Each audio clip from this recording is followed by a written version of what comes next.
Is he right about the state of the Cavs? Spoken like a man that's losing at the corners but hasn't come home yet, right? His argument on that would be, what? It's not broken. I still got hair, right? You are correct. However, we have things that are not boding positively for you in the future. This is the same thing with the Cavs. They're not, well, it's not that they're not broken. They're not totaled, right? Like we use broken as a way to describe something that is irreparably damaged. No, no, no. What they've got here is a bit broken. It's almost like you got a small fracture and you're going to have to break it to set the bone at some point. But they have a break here, and the break is your second best player wants out of there. Your best player will only be there for 1 year. They do have things that they have to tighten up and figure out what they're ultimately going to do. Now, if you want to say they're broken, just means this whole thing is done, there's nothing they can do. No, they don't have that problem. But no.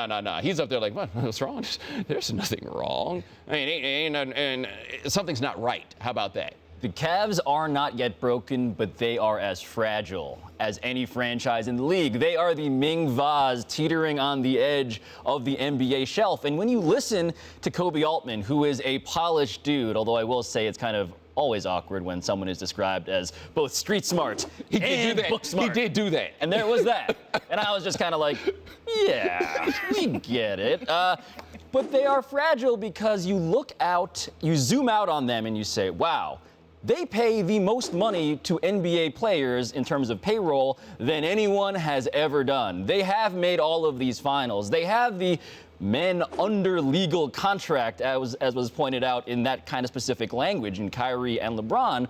But you look deeper, right? It's like a painting. From afar, wow, that's beautiful. You zoom all the way in and you begin to look at the faces and you realize that the artist was kind of one of these maniacs. I believe that's a Monet. A Monet, I believe, from Clueless. Yes, that is the reference. But you look deeper and you say to yourself, the dude hasn't extended AGM.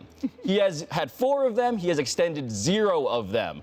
That doesn't mean they're broken, but when you add all of these pieces up, one of the reasons why they don't want to acknowledge that they had a meeting with Kyrie Irving in which he requested a trade is because everybody else can smell the dysfunction.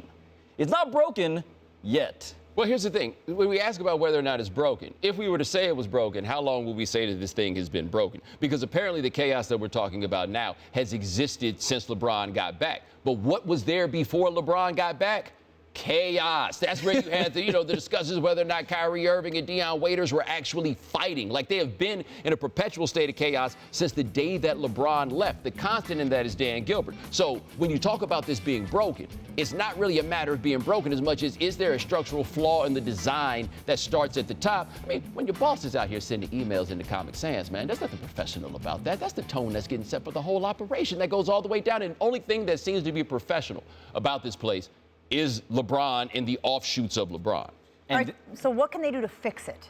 Well, if you are Dan Gilbert, the message to him from the fan base, from the media, has always been appreciate the power of LeBron James. That has always been the message because LeBron James and his business partners in life, in basketball, they want partnerships. And so when you do things like let David Griffin go, and I've heard a lot of debate. Is David Griffin really that good of a GM? You look at his record and you say, okay, there's some highlights, there's some contracts maybe that were iffy.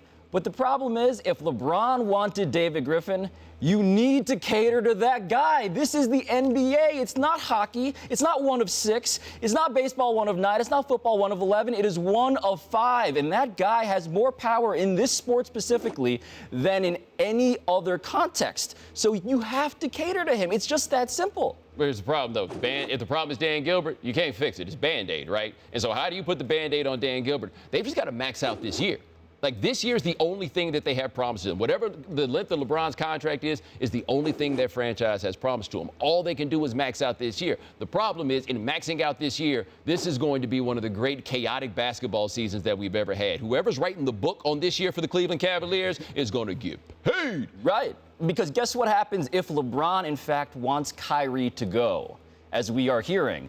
It may not be broken, but you're about to lose some pieces. You're about to fracture in ways that are going to make a lot of people uncomfortable. You talked about the power of LeBron, though. There's a flip side of every coin, though, and maybe Kyrie is illuminating the fact that it ain't that great playing with LeBron, especially if you're him. Now, is there any truth to that, and what can the franchise do to rectify that narrative that is creeping out? Yeah, I don't know if you're Kyrie Irving, what makes you feel better at this point. Because you look at that list of teams he asked for, and that is a list that tells you things by process of elimination.